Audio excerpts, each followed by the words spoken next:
After a 2.5-year expedition, one of the world's largest ocean boats has returned.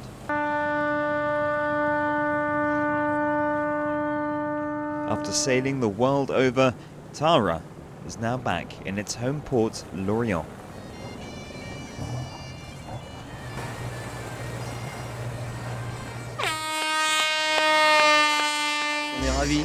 We're delighted to be in Lorient, delighted to be here under the sun.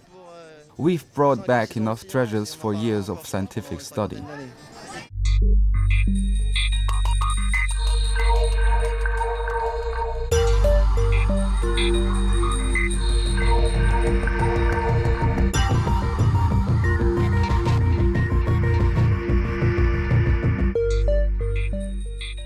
Despite a voyage on a par with Jules Verne, the scientific vessel didn't meet any giant squid, only microscopic plankton.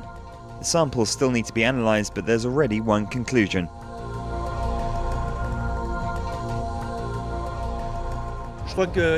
I think the major finding was that we don't know anything about the oceans. Everything still remains to understand and study. In science, they always want results. This trip was really aimed at getting as much qualitative sampling as possible.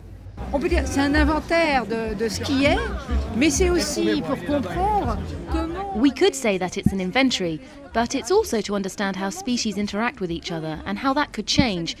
So it allows us to make up scenarios. If there's climate change, what happens? For example, if there's an acidification of the ocean, how do species adapt to it? It's important. Et ça, c'est quelque chose de très important.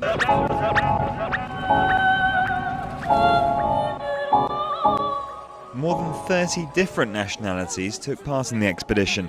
The crews on 36-metre-long Tara have taken more than 30,000 samples from the four corners of the globe for scientific analysis.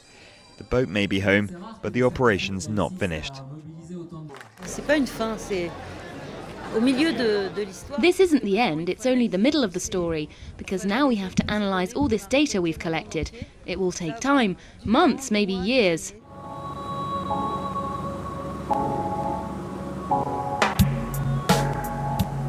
The Tara project aimed to bring environmental issues to the forefront of public consciousness. The next voyage is due to head for the Arctic in 2014.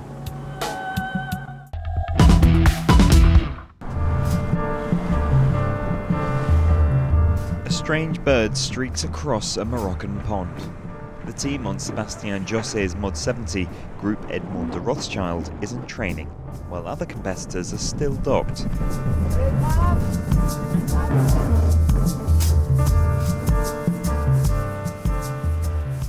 This Moroccan trip is no holiday.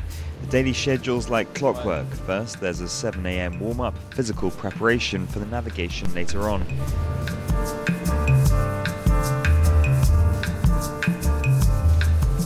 The strenuous daily routine is a necessary evil for these sailors.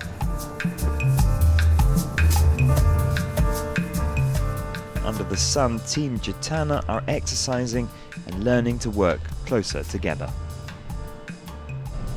On est là pour une question géographique, climatique. On était à la recherche de températures. We're here for the climate. We are looking for temperatures slightly higher than there is in Northern Europe. We are also looking for suitable thermal wind conditions so that we can choose from a range of wind forces.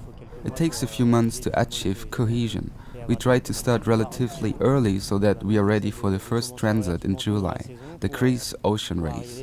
Mois de juillet, fin prêt pour la première transat, la Greece Ocean Race. It'll be no trial run for Team Gitana, who've been continuing a family tradition for 150 years. The name Rothschild is inseparable from the nautical world. 2001 marked a turning point with the arrival of a team dedicated to sports performance. On the programme this year is the Mod 70 circuit, the Extreme Sailing Series, and even maybe the Belle Ile Tour.